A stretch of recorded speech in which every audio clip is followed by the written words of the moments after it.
হয়েছিল।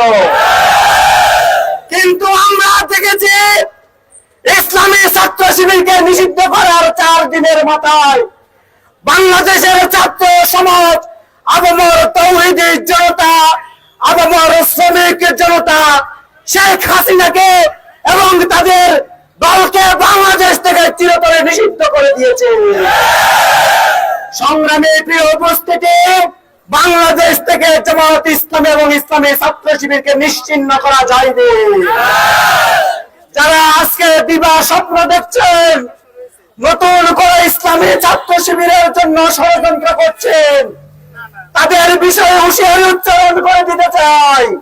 ইসলামী ছাত্র শিবিরকে ইতিপূর্বে তোমাদের পূর্বসূরীরা নিশ্চিহ্ন করতে পারেনি, ভবিষ্যতে তোমরাও ইসলামী ছাত্র শিবিরকে নিশ্চিহ্ন করতে পারবে না। সংগ্রামী প্রিয় উপস্থিতি, জুলাইয়ের এই দ্রোহের মিছিল, আজকের এই দ্রোহে আমরা সবাই উজ্জীবিত হয়ে নতুন একটি বাংলাদেশ বিনির্মাণ করতে চাই, যেই বাংলাদেশে জুলাইয়ের দ্রোহের আগুনে জ্বলে জ্বলে বাংলাদেশের সমস্ত ষড়যন্ত্রকারীরা নিশ্চিহ্ন হয়ে যাবে ইনশাআল্লাহ। সংগ্রামী প্রিয় উপস্থিতি, আগামী দিনে ইসলামী ছাত্র শিবিরকে রুখে দেওয়ার জন্য যদি কোন ষড়যন্ত্র নতুন করে সৃষ্টি হয়, এদেশের ছাত্র সমাজকে সামনে নিয়ে, এদেশের ছাত্র সমাজকে সাথে নিয়ে সেই ষড়যন্ত্র আমরা রুখে দেব ইনশাআল্লাহ।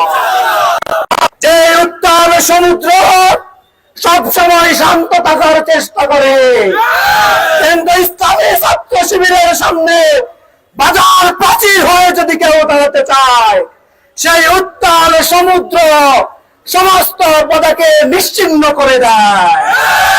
আমরা শুধু এক আল্লাহকে ভয় করে, সেই এক আল্লাহকে ভয় করে জুলাইয়ের রাজপথে আমরা আমাদের জনশক্তিদেরকে নিয়ে নেমেছি।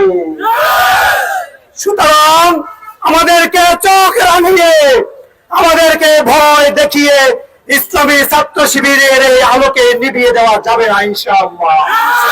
আজকের এই জুলাই দ্রোহে থেকে ইসলামী ছাত্র শিবির এই আহ্বান জানাচ্ছে, ইন্টারিম সরকার 2000 শহীদ আর 50,000 ভাই বোনের রক্তের বিনিময়ে গঠিত হয়েছে।